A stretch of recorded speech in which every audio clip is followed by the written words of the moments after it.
Est-ce qu'on pourrait en savoir davantage sur la mémoire qui a été signée pour donner au gouvernement à propos de la protection des caribous? Oui, c'est la table GIT, finalement, la table de gestion intégrée des ressources du territoire, qui est une table forestière là, qui regroupe plusieurs membres qui interviennent sur le territoire, comme par exemple ceux qui s'occupent des rivières à saumon, les chasseurs-pêcheurs, le conseil de l'eau, des groupes comme ça, dont le conseil régional de l'environnement aussi.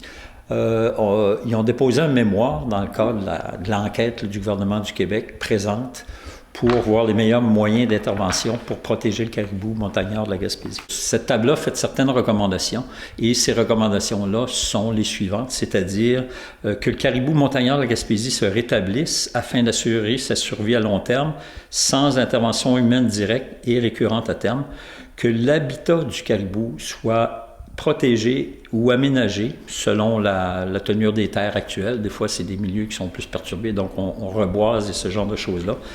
Que ces objectifs soient atteints en prenant en compte toutes les choses qui ont été adoptées au niveau, par exemple, forestier, les droits de coupe, ce genre de choses-là, et qu'il y ait des compensations.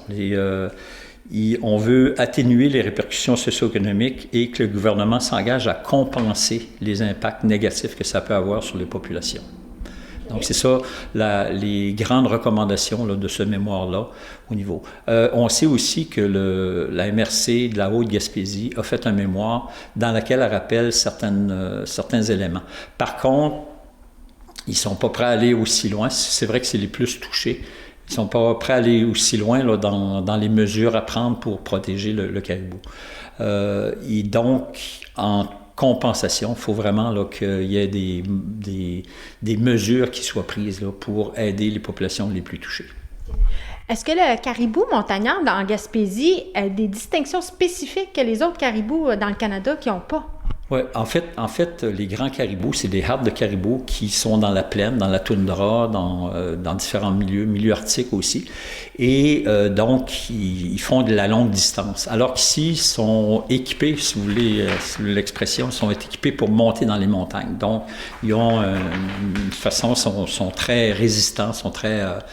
par contre, à cause de cette chose-là, il faut que leur habitat soit assez protégé pour faire en sorte qu'il y ait la nourriture nécessaire pour pouvoir survivre à long terme.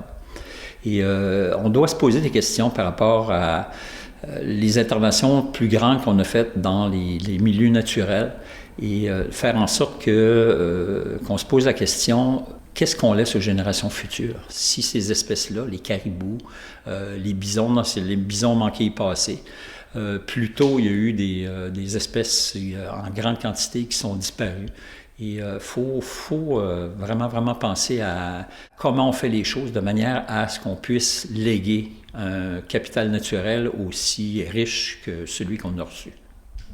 Est-ce que le gouvernement vous a donné une réponse aux mémoires que vous avez signées?